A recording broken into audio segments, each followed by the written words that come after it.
오늘 말씀의 제목은 축복의 비결이에요. 축복받는 비결이 있을까요? 축복받는 비결이 있으면 그걸 그대로 하면 되는 거죠. 오늘 말씀의 제목은 축복의 비결입니다. 하나님 말씀이 보증해주는 축복의 비결. 이 시편 120편부터 134편까지 15개의 시를 성전에 올라가는 노래 Song of Ascents라고 부릅니다. 올라가는 노래. 왜냐하면 성전 예루살렘이 높은 위치에 있어요. 시온 산이 이제 예루살렘 지형으로 볼 때에 높은 산에 있기 때문에 이스라엘 전역에서 어디서 와도 이 성전으로 올라가는 길이 되는 겁니다. 그러니까 지리적으로 상승하면서 부르는 노래이기도 하지만은 이것은 영적으로 한 단계 한 단계 상승하면서 부르는 노래들이기도 합니다. 그런데 15개 시편 가운데서 이 성전에 올라가는 노래 가운데서 가장 가운데 있는 게 시편 127편이에요. 가장 가운데 있는 게 뭔가? 가정의 축복이죠. 어떤 가정이 축복된 가정인가? 하나님이 건축자가 되신 가정, 하나님이 파수꾼이 되신 가정, 하나님이 공급자가 되신 가정, 그런 가정이 축복된 가정이다. 이 축복된 가정이 성전에 올라가는 노래의 가장 한복판에 있다는 걸 알 수가 있습니다. 그러니까 우리가 나는 영적으로 성장하고 있다 그러면 영적으로 성장하는 열매로 제일 중요한 것은 이 가정의 평안이고 가정의 축복인 것입니다. 그러니까 우리가 기도할 때 가정을 소홀히 여기고 기도해서는 안 되겠습니다. 가정을 가장 중요시 여겨야 돼요. 가정이 영적으로 상승하는 이 성전에 올라가는 노래의 가장 가운데 핵심에 딱 있다 그런 얘기죠. 그러니까 중앙부에 있기 때문에 가정이 평안하고 행복해야 영적으로도 평안한 것이고 하나님께 영광을 돌릴 수 있는 것이고 그렇습니다. 그런데 그 시편 128편은 그런 축복을 받는 비결이 뭔가, 비결에 관해서 말씀을 하고 있어요. 시편 128편에 복이라는 단어가 몇 개 나오는가 한번 찾아보세요. 복이라는 단어가 몇 개 나오는가, 몇 번 나오나. 1절 여호와를 경외하며 그 의도에 행하는 자마다 복이 있도다 하나. 그 다음에 2절 내가 내 손에 수고한 대로 먹을 것이라 내가 복되고 형통하리로다 두 개. 그렇죠? 그 다음에 4절 여호와를 경외하는 자는 이같이 복을 얻으리로다 세 개. 그 다음 5절 여호와께서 시온에서 내게 복을 주실지로다 네 개. 그 다음에 5절 후반에 너는 평생에 예루살렘의 복을 보며 다섯 개죠. 그런데 이 복이 5개 같아도 사실은 5개가 아니에요. 4개입니다. 4개. 너는 평생에 예루살렘의 복을 보며 그 복, 예루살렘의 복, 그것은 다른 단어예요. 그러니까 히브리어로 그 앞에 있는 4가지는 다 똑같은 단어예요. 복, 아샤르라는 단어이고 예루살렘의 복이라고 하는 것은 토브라는 단어예요. 단어가 완전히 달라요. 그러니까 여기서는 시편 128편에서는 복이라는 단어가 몇 번 나오나 하면 4번 나오고 있습니다. 4번. 시편 128편에서 제일 중요한 질문은 이겁니다. 그럼 4번이나 반복되고 있는 복을 받는 비결이 무엇인가? 복을 받는 비결이 과연 있기는 있는가? 여러분, 복 받는 비결이 있습니까? 복 받는 비결이 있어요? 비결이 있으면 비결대로 하면 복을 받게 되는 거죠. 그러면 여기 보면 복이 임하는 영역이 4가지가 있어요. 아샤르라고 하는 복이라는 단어가 4번이나 반복되었지만 복이 임하는 영역도 4가지가 있습니다. 첫째로 2절은 직업에서 받는 축복이에요. 직업에서 복을 받아요. 직업. 네가 네 손이 수고한 대로 먹을 것이라 네가 복되고 형통하리로다. 손이 수고하면 그게 다 열매를 맺고 수입이 되고 복이 되고 형통함이 되고 손으로 일하는 일자리에 축복과 번영이 온다 그런 얘기죠. 일자리에 축복과 번영이 온다. 그러니까 어떤 직업이든지 축복, 이렇게 복이 있는 사람이 들어와야 그 기업이 잘 됩니다. 복이 없는 사람이 들어오면 기업 말아먹어요. 그러니까 일자리에 복 있는 사람이 들어가면 일자리가 잘 되는 거죠. 다 잘 됩니다. 그렇죠? 첫째, 복이 임하는 영역이 뭐냐? 직업이에요. 직업, 일자리. 여러분 직업에서 복을 받게 되시기를 주의 이름으로 축원합니다. 여러분이 들어가서 그 직장이 잘 돼야지. 내가 들어가서 그 직장 말아먹게 생겼다. 그러면 그 무슨 복 있는 사람이에요? 그 사람 재수 없는 사람이지. 그러니까 사람이 들어가서 어떤 직장이든지 잘 돼야 되죠. 그러니까 복이 임하는 영역은 뭐냐? 첫째 직업이에요. 두 번째로는 가정입니다. 3절 읽어보죠. 시작. 내 집 내 실에 있는 내 아내는 결실한 포도나무 같으며 내 상에 둘린 자식은 어린 감람나무 같으리로다. 가정이 복된 겁니다. 첫째는 직업이 복되고 둘째는 가정이 복돼. 아내도 밖으로 막 나돌아다니는 아내가 아니에요. 내 집 내 실에 있는 내 아내가 내 실에 있어. 그죠? 내 실에 있어야 뭐 요리도 해주고 빨래도 해주고 그러지. 밖으로만 계속 나돌아다니고 내 실은 한 번도 안 들어가고 나는 내 손에 물 안 묻힙니다 이러면 아이고 누가 묻혀요? 신랑이 다 묻혀야지. 그러면 신랑이 가가지고 설거지도 하고 신랑이 가가지고 밥도 해야 되고 신랑이 빨래도 해야 되고 그 밖에 나가서 직장에서 일하고 집에 들어오면 빨래 해야 되고 밥 해야 되고 설거지 해야 되고 청소해야 되고 그럼 얼마나 피곤하겠어요. 근데 이 축복된 가정은 아내가 내 실에 떡 있네, 내 실에 있어갖고 밥도 하고 설거지도 다 하고 청소도 하고 다 하고 내 실에 있어. 그리고 내 실에서 뭐 아무것도 안 하는 게 아니라 결실한 포도나무 같아. 결실한 포도나무. 자식들이 다 포도가 열매가 맺힌 것처럼 결실한 포도나무 같고 그렇습니다. 그래서 네 상에 둘린 자식은 어린 감람나무 같으리로다. 자녀들도 밥상에서 딱 둘러앉아서 다 밥 먹고 있는 모습이 감람나무가 심겨져 가지고 쭉 자라고 있는 그런 모습과 같다는 거예요. 감람나무, 올리브나무죠. 그러니까 축복이 임하는 영역은 첫째는 직장이고 둘째는 가정입니다. 가정. 아내도 복되고 자식도 복되고 이제 그런 가정입니다. 건강하고 행복한 가정의 전형적인 모습이죠. 아내가 내실에 있고 자식은 밥상에 둘러앉아서 밥을 먹고 있고 밥 먹으면서 또 얘기도 하고 이제 그런 거죠. 얼마나 행복한 가정의 모습이겠습니까? 우리 모든 성도의 가정이 다 이렇게 되시기를 주님의 이름으로 축원합니다. 그 다음에 세 번째로는 5절에 그가 속한 공동체가 받는 축복입니다. 5절 여호와께서 시온에서 내게 복을 주실지어다. 너는 평생에 예루살렘의 복을 보며 그랬어요. 시온에서 하나님이 아샤르 복을 보내주시는데 하나님의 복을 보내주시면 예루살렘이 형통하게 된다. 프로스페리티 예루살렘의 굿네스 토부를 보게 된다. 예루살렘이 번영하는 것을 보게 된다. 그러니까 그 사람이 복 있는 사람이 들어가면 그가 속한 공동체가 번영하게 됩니다. 그 사람이 교회에 들어가면 교회가 부흥되고 그 사람이 학교에 들어가면 학교가 발전되고 그 사람이 지역사회에 들어가면 지역사회가 발전되고 그 사람이 어느 집단이 들어가면 그 집단이 잘 되고 이런 거예요. 공동체가 복을 받아. 그러니까 복 있는 사람은 어느 공동체에 속하였든지 간에 그 공동체를 윤택하게 만들고 왕성하게 만들고 사람들이 몰려들게 만드는 거죠.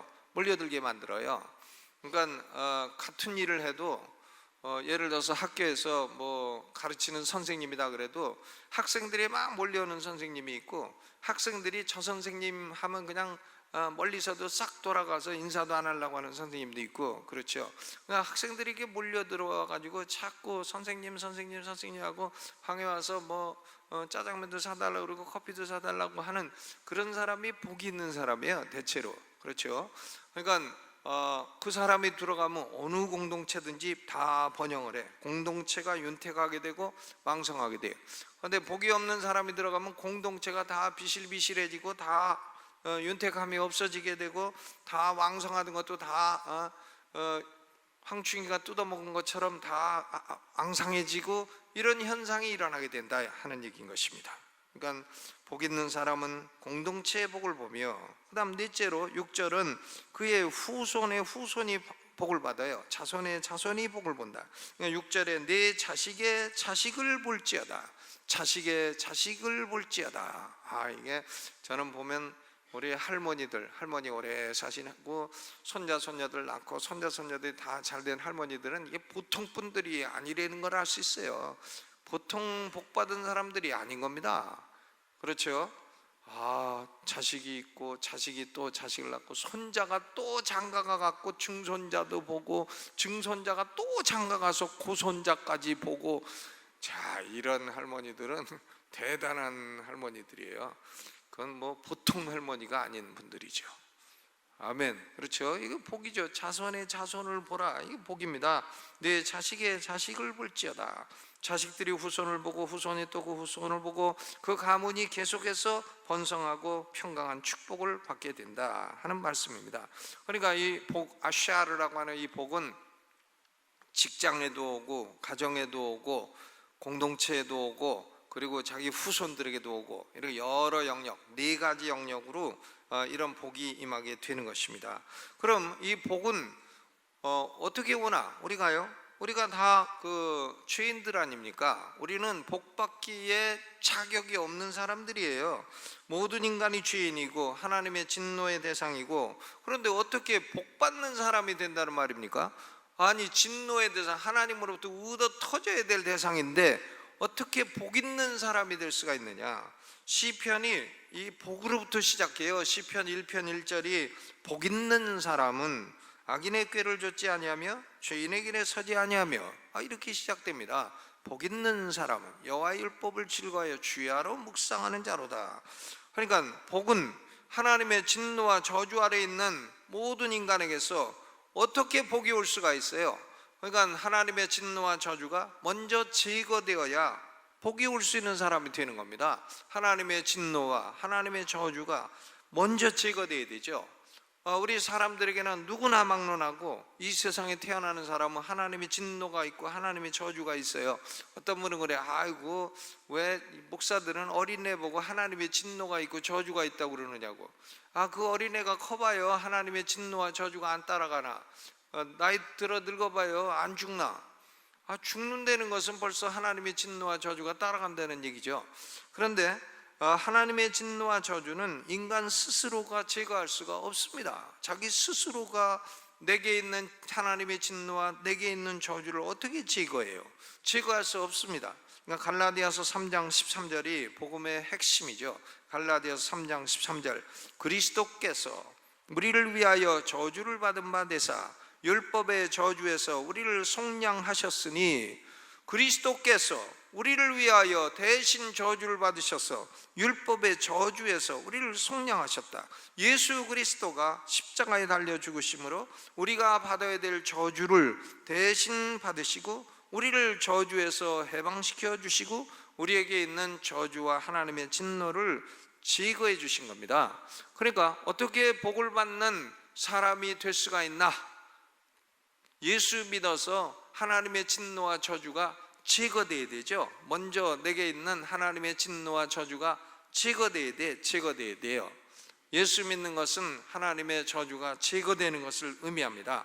시편 72편 17절에도 예수 그리스도로 말미암아 사람들이 복을 받게 된다는 진리를 증거하고 있어요.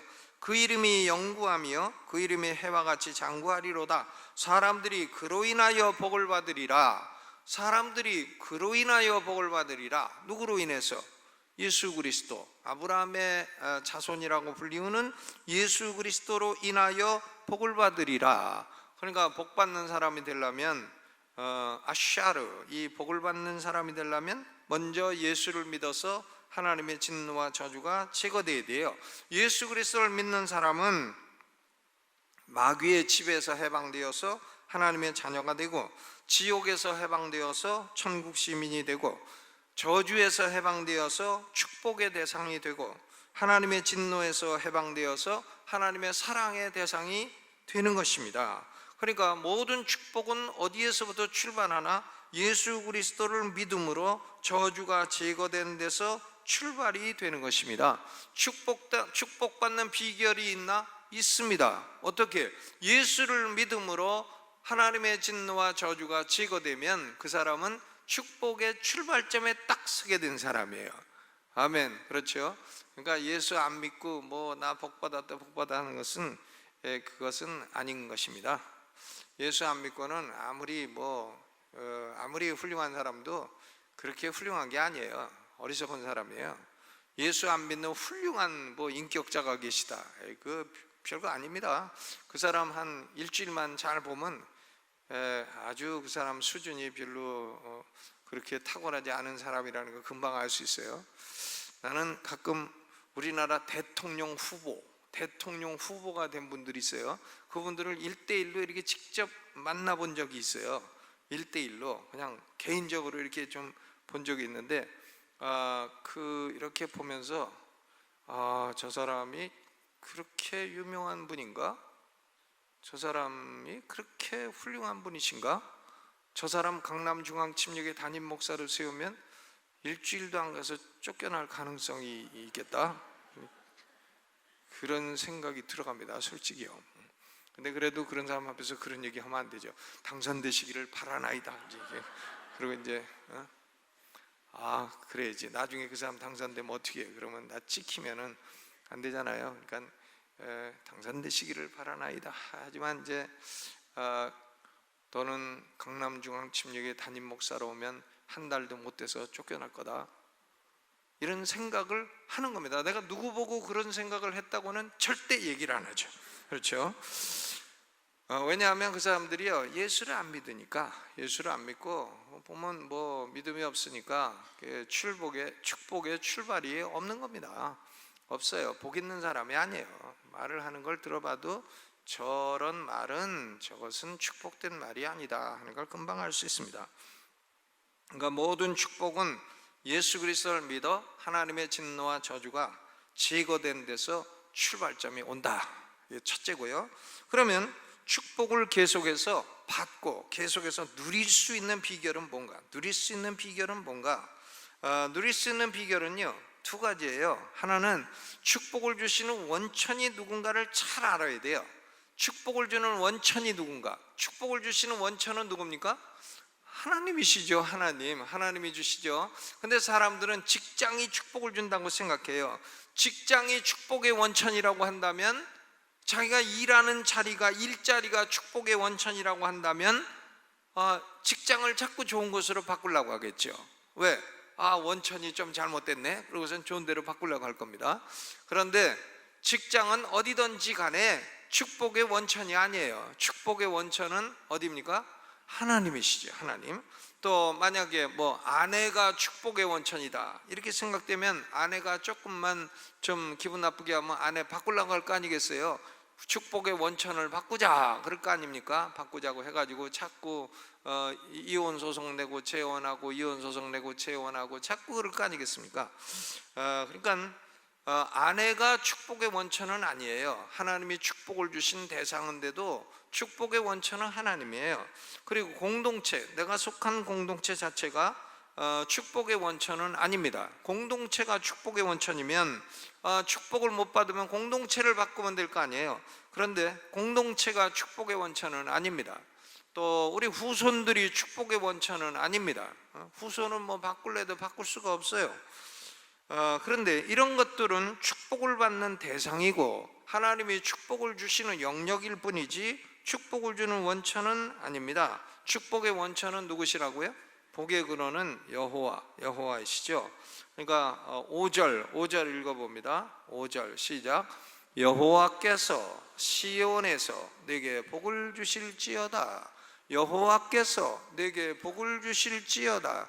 여호와 하나님이 복을 주시면 우리는 복을 받게 되는 겁니다. 여호와 하나님이 복의 원천이에요. 그러면 우리가 여호와 하나님의 복의 원천인데 여호와 하나님을 어떻게 해야 되나? 어떻게 하는 것이 축복의 비결인가? 어떻게 하라고 돼 있어요? 128편 1절 여호와를 경외하며 그 도에 행하는 자마다 복이 있도다. 답은 나왔어요. 축복의 비결이 뭔가? 여호와를 경외해라. 또 한 번만 나온 게 아니죠. 4절 봅니다. 시작. 여호와를 경외하는 자는 이같이 복을 얻으리로다. 여호와를 경외하는 자는 이같이 복을 얻으리로다. 그러니까 하나님을 존경하면서 두려워하면서, 존경하고 두려워하고, 하나님을 조금 무서운 줄 알아야 복을 받아요. 하나님 무서운 줄 모르고 막 이게 까불면은 어떻게 되나? 그러면 복이 도망가.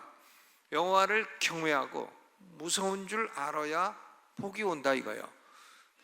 내가 복을 받는, 내가 속한 모든 영역이 다 복을 받는 비결은 뭔가? 예수 믿고 여호와를 경외하라.